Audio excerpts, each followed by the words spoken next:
ఆంధ్రప్రదేశ్లో అసెంబ్లీ లోక్సభ ఎన్నికలకు పోలింగ్ పూర్తయింది. ఎన్నికల్లో పోటీ చేసిన అన్ని పార్టీల నాయకులు గెలుపు ధీమాతో ఉన్నారు. పలు నియోజకవర్గాల్లో ఓడిపోతామని ముందే తెలిసిన ఆ నాయకులు పైకి మాత్రం మేకపోతు గాంభీర్యంతో నేను గెలుస్తా అంటూ వారి అనుచరుల దగ్గర, కార్యకర్తల దగ్గర చెప్తున్నారు. పోలింగ్ పూర్తి కావడంతో ఎవరి లెక్కల్లో వారు బిజీగా ఉన్నారు. ఈ వేసవి సెలవుల్లో మీ పిల్లలకు ఇంటర్నేషనల్ స్టాండర్డ్ ఇంగ్లీష్ నేర్పించాలి అనుకుంటున్నారా? ఈ నెల 25 నుండి మే 26 వరకు మన బాన్సువాడ పట్టణంలో ప్రోమైన్స్ వారి ఆధ్వర్యంలో 6 నుండి 14 వయసు పిల్లలకు కేంబ్రిడ్జ్ వారి యంగ్ లెర్నర్స్ ఇంగ్లీష్ తరగతులు నిర్వహిస్తున్నారు. మరిన్ని వివరాలకు 9100323112 నెంబర్ పై సంప్రదించండి. చిత్తూరు జిల్లాలోని నగరి అసెంబ్లీ నియోజకవర్గంలో మంత్రి ఆర్కే రోజా మరోసారి పోటీ చేశారు.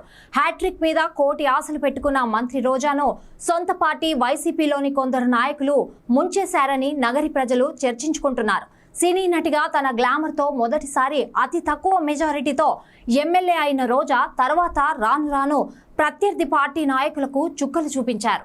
గుడ్డి కన్నా మెల్లెమేలు అనే సామెతతో మొదటిసారి కంటే రెండోసారి కొంచెం ఎక్కువ మెజారిటీ తెచ్చుకుని ఎమ్మెల్యే అయిన ఆర్కే రోజాకు అడ్డుకట్ట వేసే నాయకులు కరువయ్యారు. రోజా రెండోసారి ఎమ్మెల్యే అయిన తర్వాత ఆంధ్రప్రదేశ్ లో వైసీపీ ప్రభుత్వం రావడంతో పాటు సీఎం జగన్ సపోర్ట్ ఫుల్ గా ఉండడంతో రోజా హవా మొదలైందని వైసీపీ నాయకులే ఆరోపిస్తున్నారు. తరువాత నగరిలో రోజా తీరులో మార్పు వచ్చిందని ప్రజలు ఆరోపించడం మొదలుపెట్టారు. సీఎం జగన్ ను ఎవరైనా ఒక్క మాట అంటే రోజా వాళ్లకు పట్టపగలు చుక్కలు చూపించింది. టీడీపీ అధినేత చంద్రబాబు, ఆయన కుమారుడు నారా లోకేష్, జనసేన అధినేత పవన్ కళ్యాణ్ తో పాటు ఆ పార్టీ నాయకులను ఇష్టం వచ్చినట్లు తిట్టిన రోజా నిత్యం వార్తల్లో నిలిచారు. జగన్ ప్రభుత్వంలో రెండో విడత మంత్రి పదవులు పంపకాలు జరిగిన సమయంలో మంత్రి రోజా మంత్రి పదవి దక్కించుకున్నారు.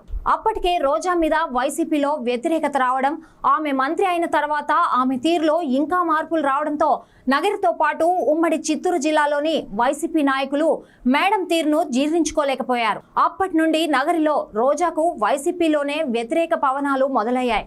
రోజాను గెలిపించడం కోసం నగరి నియోజకవర్గంలో సీఎం జగన్ బహిరంగ సభ కూడా పెట్టారు. అయినా రోజా గెలుపుకు మాత్రం పని చేయమని కొందరు వైసీపీ నాయకులు తేల్చి చెప్పారు.